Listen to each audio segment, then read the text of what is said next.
Hey guys, Marcus here. Today I'm breaking down my top 10 Stoic principles that every modern man needs. All right, let's be real for a second. The average guy out there, he's probably checking his phone 96 times a day. He wakes up feeling like he's already behind by 10 a.m. And then, after a day of frantic catching up, he's still scrolling one last time at 1 a.m., even though his eyes are burning and his brain is fried. Sound familiar? Because that was me 18 months ago. My inbox was exploding, my mind was racing, and my girlfriend was asking, with a sigh, if I was even listening to her anymore. I was adrift, constantly reacting, never quite present. Then, almost by accident, I stumbled onto something ancient. 10 simple lines. Wisdom that Roman emperors like Marcus Aurelius lived by. And they didn't just help me, they yanked me out of that swamp. No fancy apps, no expensive gadgets, no guru promising overnight success. Just 10 sentences, profound yet practical, that could fit on a sticky note. But these aren't just words, they're a blueprint. They rewired how I work, how I love, how I navigate this crazy, always-on digital world. And I promise you, if you stick around until the end, you'll walk away with the same cheat sheet, ready to reclaim your focus, your peace, and your sanity. Picture this. It's a Tuesday, 11:47 a.m. You're deep in focus, finally making progress, when suddenly Slack pings like a digital emergency siren. Then you glance at your phone. Crypto just crashed, taking a chunk of your hypothetical future with it. And just when you think it can't get worse, your mom texts, "Call me." Your heart races, your shoulders tense up, and the only clear thought cutting through the noise is a desperate internal scream, "I can't keep up." That cortisol spike, that feeling of overwhelm, it's a modern epidemic. But here's the kicker. Marcus Aurelius, the philosopher-emperor, dealt with actual plagues, political betrayals, and existential crises before most of us even finish our first cup of coffee. Yet he famously wrote, "When you arise in the morning, think of what a precious privilege it is to be alive, to breathe, to think, to enjoy, to love." And another, even more potent one. "Today I shall meet busybodies, ingrates, arrogant, dishonest, jealous, and unsocial men. They are like this because they do not know good from evil. But I, who have seen the beauty of good and the ugliness of evil, understand that the nature of the wrongdoer is allied to my own. None of them can harm me, for no one can force me to act against my reason." Think about that. 10 principles, 2 millennia old, 1 timeless outcome. The endless noise of modern life starts to drop away. The signal of what truly matters sharpens. And suddenly, life feels not just manageable, but genuinely doable again. Ready to dive in? Principle 1, act in accordance with your values. Let's strip it all the way down. What are your 3 non-negotiables? Seriously, take a moment. Mine are honesty, loyalty, and a commitment to my craft. These aren't just nice ideas, they're your internal GPS, your unwavering compass. When your boss asks you to send that slightly less than truthful email, or a client pressures you to cut a corner, you now have a clear decision point. Does honesty let me hit send? If the answer is a resounding no, then you rewrite, you push back, you find another way. It sounds simple, right? But living it? That's where the real work is. Seneca, another Stoic giant, warned us, if a man does not know to which port he is sailing, no wind is favorable. And he was spot on. Without clearly defined values, you're just drifting, tossed about by every passing trend, every urgent request, every fleeting desire. You become a leaf in the wind, reacting instead of acting. So, pick your port. Define those core values. Once you know where you're headed, once you understand your true north, the winds, even the stormy ones, will start to sort themselves out, guiding you rather than derailing you. It's about making conscious choices that build integrity, not just checking off tasks. Principle 2. Practice self-discipline. Discipline equals freedom. That phrase, popularized by modern warriors like Jocko Willink, isn't just a catchy marketing slogan, it's a direct echo of what Epictetus taught thousands of years ago.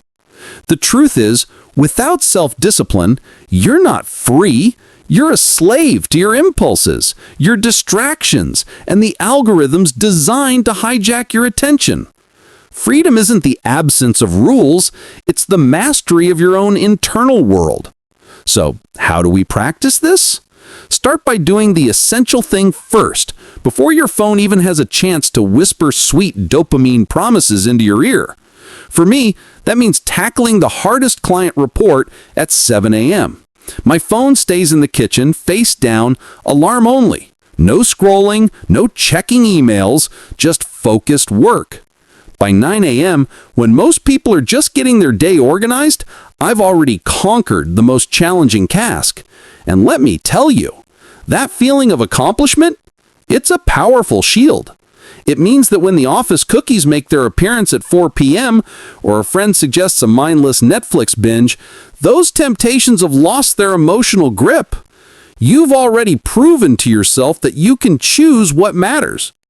Principle 3. Fulfill your duties. Duty sounds dusty, doesn't it? Like something out of a Victorian novel or a military academy. But peel back the layers and you'll realize it's actually the fastest, most direct route to genuine self-respect. It's not about blind obedience, it's about integrity and reliability. When you promise a teammate you'll finish that code review by Friday and you ship it Thursday night, you're not just being a good colleague, you're making a deposit in the I trust myself bank. Each kept promise, each commitment honored strengthens that internal ledger. Miss one, however, and you're morally overdrawn. You start to doubt your own word, and others certainly will too. Marcus Aurelius understood this deep connection. He reminded himself each dawn, no more vague wandering, focus on what needs doing. He knew that purpose and self-worth were found not in grand pronouncements, but in the consistent, dedicated fulfillment of one's responsibilities, big or small. Your duty isn't just to others, it's a profound duty to yourself, to become the person you say you are. Principle 4. Focus on what you can control. This is perhaps the most liberating of all Stoic principles, often called the dichotomy of control. It's brutally simple. Some things are inside your sphere of influence, and most things are not. Traffic? Outside. Bitcoin's wild swings? Definitely outside. Her reply to your text? Totally outside. Your effort, your tone, your next move? All inside. Draw that line every single morning, every single hour. Everything else is just weather. And you can't control the weather, can you? Last year, my startup lost funding. It was a gut punch. For one evening, I allowed myself to sulk, to feel the sting of disappointment, but by morning, I consciously pivoted. Sulking was outside my control. My response wasn't. So I spent the next 2 weeks updating my portfolio, pinging mentors for advice, and diving deep into learning Solidity, a new blockchain language. 2 months later, I landed a role that was not only better, but also more aligned with my long-term goals. Same storm, but I chose a different sail. That's the power of focusing on what you can control. You stop being a victim of circumstance and become the architect of your response. Principle 5. Embrace adversity as opportunity. The obstacle is the way. It's more than just a cool bumper sticker. It's a foundational truth, a gem for the soul. Life will throw curveballs. Rejection emails, career setbacks, relationship heartbreaks, these aren't just unfortunate events. They are, if you choose to see them this way, precisely what you need to grow. That rejection email, it's a free, personalized tutorial on exactly where your skills might be lagging. That painful breakup, it's a mirror, forcing you to ask why you keep picking the same type, or what patterns you need to break. The Stoics called it turning the impediment into fuel. Think about it. A muscle grows not by being coddled, but by being torn down and rebuilt stronger. Your character, your resilience, your wisdom, they grow the same way. Every challenge, every perceived failure is just resistance training for your spirit. Instead of asking, why me? Ask, what is this trying to teach me? That shift in perspective transforms suffering into progress, allowing you to emerge not just unscathed, but fundamentally better. Principle 6. Practice digital minimalism. Our digital lives are a constant, overwhelming flow. Principle 6. Practice digital minimalism. Our digital lives are a constant, overwhelming flood. If you're not intentional, you'll drown in it. This principle is about auditing ruthlessly. If an app doesn't genuinely create value or foster meaningful connection, then why is it on your phone? Delete it. I personally dumped Twitter, kept LinkedIn but with a strict timer, and watched my world change. The result? I reclaimed a staggering 42 hours in the first month alone, enough time to train for and finish a 10K race and still have dedicated present date nights every Friday. Cal Newport didn't invent digital minimalism. He simply dusted off what Seneca practiced in exile. Seneca, stripped of his power and wealth, learned the profound value of fewer inputs and a higher signal. He chose what to consume, what to focus on, and what to ignore. In our hyper-connected age, true luxury isn't more information. It's the ability to choose what not to consume, to carve out mental space from the digital noise. It's about being the master of your tools, not their slave. Principle 7. Manage your attention. Your attention is the most valuable currency you possess. In a world constantly vying for it, spending it carelessly is like throwing rent money out the window. You wouldn't do that, would you? Treat your focus with the same reverence. For me, that means dedicated work blocks. 45 minutes, one single task, phone in another room, completely out of sight. No notifications, no quick checks, just deep, uninterrupted work. When my focus inevitably frays, because it will, we're human, I have a simple trick: micro-journaling. I grab a pen and paper and ask myself what truly matters right now. I jot down the answer, often just a word or two, and then it's back to the trench, back to the task at hand. Do this 3 times a day, consistently, and you'll witness deep work compound like index funds. You'll accomplish more with less stress and feel a profound sense of control over your most precious resource. Your attention isn't something to be passively consumed. It's a powerful tool to be wielded with precision. Principle 8. Cultivate virtue in online interactions. The internet, particularly comment sections and social media feeds, can feel like modern coliseums, thumbs instead of swords, but the gladiatorial spirit of combat is very much alive. It's easy to get sucked into the vitriol, to react with anger or snark. But before you post, before you unleash that clever, scathing retort, ask yourself 3 simple questions. Is it true? Is it necessary? Is it kind? If 2 out of 3 fail, hit delete. Walk away. Just last month, I found myself in a group chat pile-on, a digital mob descending on someone's slightly clumsy comment. My fingers were itching to join in, to add my own witty jab. But I paused. I asked the questions. It might have been true in a factual sense, but was it necessary? Was it kind? Definitely not. So instead of adding fuel to the fire, I exited the group chat and privately sent the guy a simple, "Hey, hope you're good" message. No likes, no public applause, but my blood pressure thanked me, and I walked away with my integrity intact. Choose grace over outrage. It's a powerful act of self-control. Principle 9. Reflect daily. The unexamined life, as Socrates famously put it, isn't worth living. I'd take it a step further. The examined life is the only livable life, especially in our chaotic era. This principle is about nighttime triage. Before bed, spend 6 minutes, no more, no less, and jot down 3 columns. Did well, did poorly, and fix tomorrow.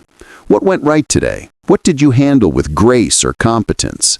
Where did you fall short? Maybe you lost your temper, procrastinated, or ignored a duty. And crucially, what specific actionable step will you take tomorrow to address that did poorly item? This isn't about self-flagellation. It's about continuous, incremental improvement. Over a year, you'll log 365 micro-adjustments. That's how you compound into someone people call unrecognizably calm, the kind of person who handles stress with a quiet strength. It's the daily sharpening of your inner blade. Principle 10. Serve others. Here's the crucial point. Stoicism minus justice is just broism. It becomes a self-serving philosophy of emotional detachment, focused only on personal resilience. But authentic Stoicism understands that we are social creatures, part of a larger whole. We have a duty to contribute, to use our skills to solve real pain, not just our own. So how do you serve? Mentor a junior colleague who's struggling. Donate 5% of your income to a cause you believe in. Build something that genuinely helps humans, not just something that boosts quarterly metrics. When your purpose leaks outside yourself, when your efforts extend beyond your own immediate gratification, something profound shifts. The universe feels less like a trap designed to test you and more like a team sport where you're a valuable player. Marcus Aurelius called it the bond of our common nature. It's in serving others that we truly find our deepest sense of purpose and connection. So, there you have it. 10 lines, 0 fluff, straight from ancient wisdom applied to the modern grind. Live by values, guard your discipline, honor your duties, control your focus, learn from adversity, curate your screens, protect your attention, stay kind online, review your day, and always help someone else. I'm still a work in progress, believe me, but last week, something subtle yet powerful happened. My girlfriend caught me grinning at a sunset instead of staring at my phone. The first time in years, she said. That's the quiet power of these principles. You don't have to overhaul your entire life overnight.